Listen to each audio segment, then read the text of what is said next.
TC number 409, 5 seconds. Start. Now, certain instances have been mentioned, as for instance, tea.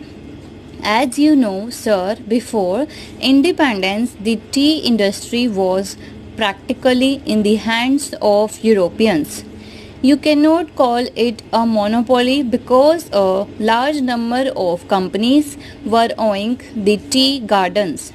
Of course, they were all foreigners, but gradually in the last 12 years, a large number of tea gardens have changed hands, and now a large number of Indians own tea gardens. Even in the broking firms, a number of Indians have been taken as partners. Since the tea industry was completely in the hands of Europeans before independence, the sales were mostly in the United Kingdom, and naturally the Britishers had an advantage because they were the people who wanted to buy, and they were also the sellers here. But after the national government came into existence, we have been taking all possible steps to see that Indians get a share, and a constantly rising share, in the business of the country, and the quantum of our share is gradually increasing. And I think now in the tea trade over 80% must be in the hands of Indians.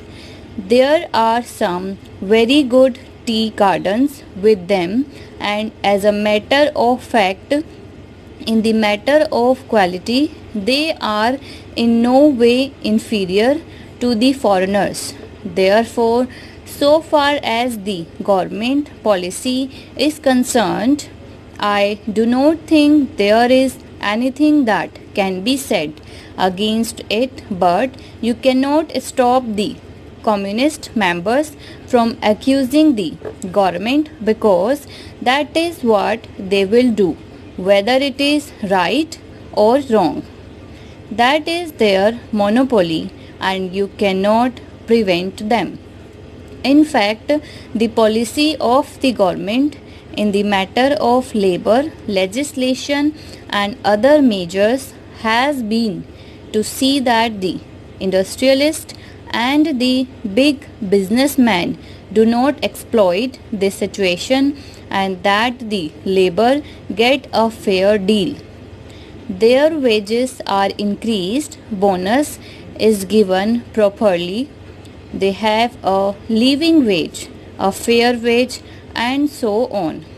As a matter of fact, any legislation that is introduced seeks to increase the amenities of workers, and in spite of this being so, if somebody wants to criticize, well, you cannot prevent them, because they do not care for facts nor for truth.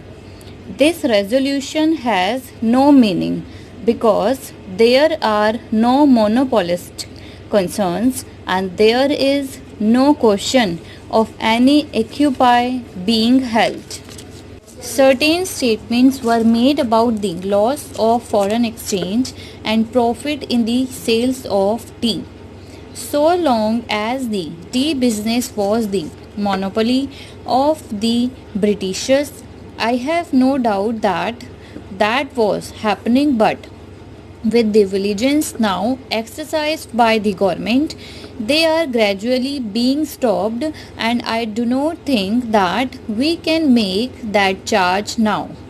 I feel therefore that in view of the present attitude and the laws that have been enacted and are being enacted from time to time, there is not the slightest chance of any monopoly being established, not to speak of such a monopoly, even if it exists, for taking advantage of exploiting the people and the consumers.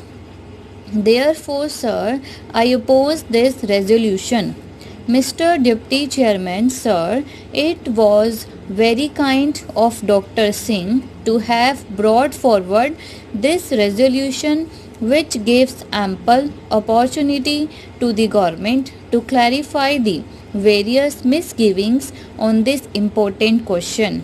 I am glad to see that many friends on both sides have tried to contribute to this debate and have answered most of the points raised in the resolution itself.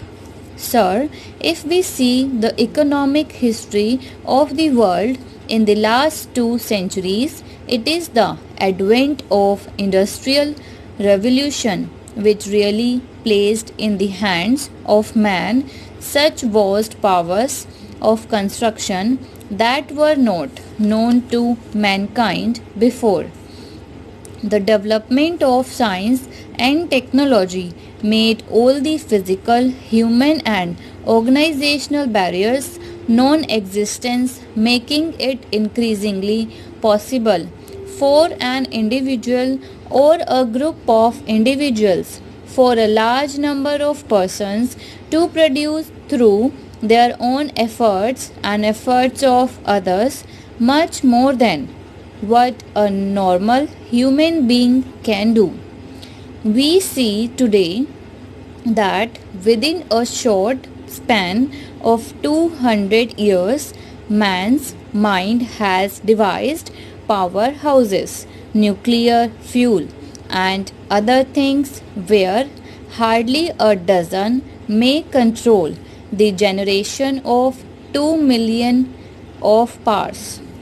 That is a phenomenal growth, and this has naturally led to what Dr. Singh and many other honorable friends rightly said, a tendency for concentration of power and wealth, both economic and otherwise, into a few hands.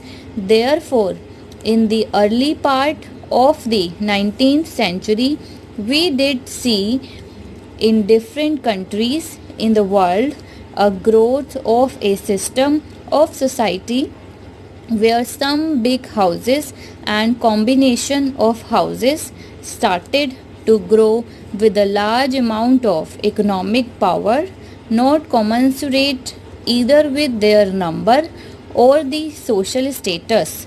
In those countries, sir, the economic growth and development was a forerunner of the social growth.